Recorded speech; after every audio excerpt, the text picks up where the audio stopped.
پیارے بچوں، آپ سبق سر سید کے اخلاق و خصائل مولانا الطاف سنہالی کا یہ پیرا صفحہ 11 سے دیکھ لیں گے۔ اپنے وطن کے ساتھ ہر شخص کو عموماً الفت و معنست ہوتی ہے۔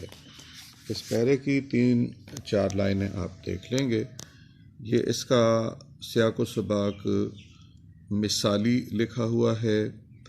تشریح طلب عبارت سے پہلے مصنف نے سر سید احمد خان کی صفت مہمان نوازی، کھانے پینے کے معمولات، ظرافت و خوش طبعی، مطالعہ کی عادت، خطوط کا وقت پر جواب دینا، محنت اور جفا کشی، کتاب نویسی، ہنسی دل لگی، راست بازی، کنبے سے لگاؤ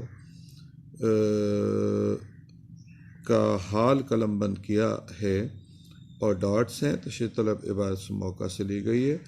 تشریح طلب عبارت کے بعد سر سید کے دوستوں سے مخلصانہ برتاؤ، نواب محسن الملک کی ان کے بارے میں تعریف پر مبنی رائے، ملازمین سے شفقت، سیر چشمی، فراخ حوصلگی، شوق کے کاموں پہ روپیہ خرچ کرنے، مستحق لوگوں مدد کرنے، مزدوروں کی اجرت بڑھانے، گھریلو اخراجات سے بے پرواہی برتنے، مخالفوں کی برائیوں کا تحمل، دنیا داری سے دور ہونے اور مایوسی کے باوجود مسلمانوں کی بہتری کے لیے محنت کرنے کا بھی ذکر کیا گیا ہے۔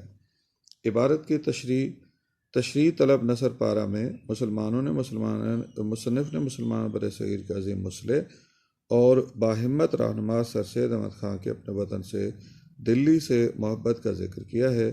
دلی کی تباہی کے جو اثرات ان کے دل پر مرتب وہ بیان کیے گئے ہیں۔ سر سید کے دل میں قومی خدمت کا جوش پیدا ہونے کا سبب بھی سقوط دہلی کو قرار دیا گیا ہے۔ ان کی نظر میں بھی دلی عالم میں انتخاب مثل میر و غالب ہی سمجھیں۔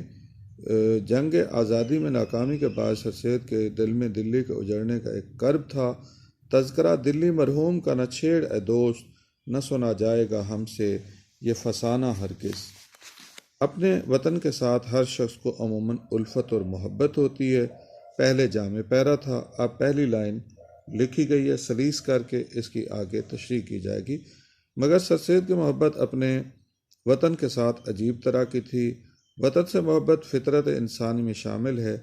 انسان جس مقام پہ پیدا ہوتا پروان چڑھتا ہے، اس سے محبت بہت ہی زیادہ ہوتی ہے۔ سر سید اپنے وطن دلی سے بہت زیادہ محبت کرتے تھے۔ ان کے دل میں یہ الفت عام لوگوں مقابلے میں منفرد تھی۔ یہ شہر ہماری تہذیب و ثقافت اور ادب و معاشرت کا مرکز تھا، اس لیے دیگر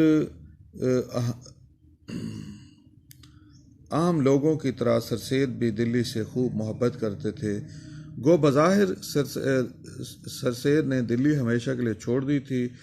ان کے مضامین، تقاریر اور دروس اور نجی یا ذاتی خطوط میں جہاں کہیں دلی کا ذکر آ گیا ہے، ان کا دل امڈے بغیر نہیں رہا۔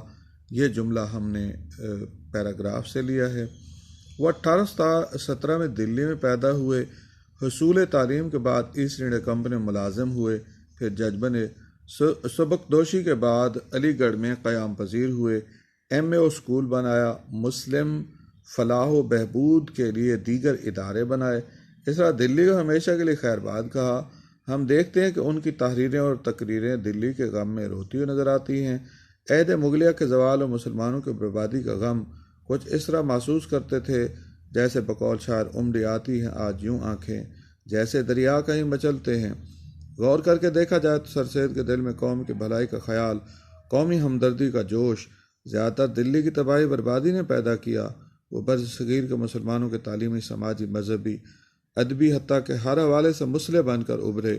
ان کی اصلاحی تحریک کا سبب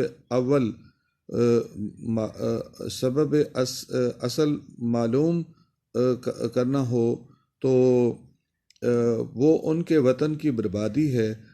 میر غالب ذوق ظفر سر سید کا یہ شہر اجڑ گیا، اسی لیے اصلاح مسلمین کا خیال سر سید کو لاحق ہوا اور وہ اپنا تن من دھن سب قوم پر قربان کرنے پر آمادہ ہو گئے۔ سر سید جیسے حساس آدمی کے لیے انقلاب ایک تازیانہ تھا۔ دلی کا سناٹا دیکھ کر ایسی چوٹ ان کے دل پر لگی جو رفتہ رفتہ آخرکار ناسور بن گئی۔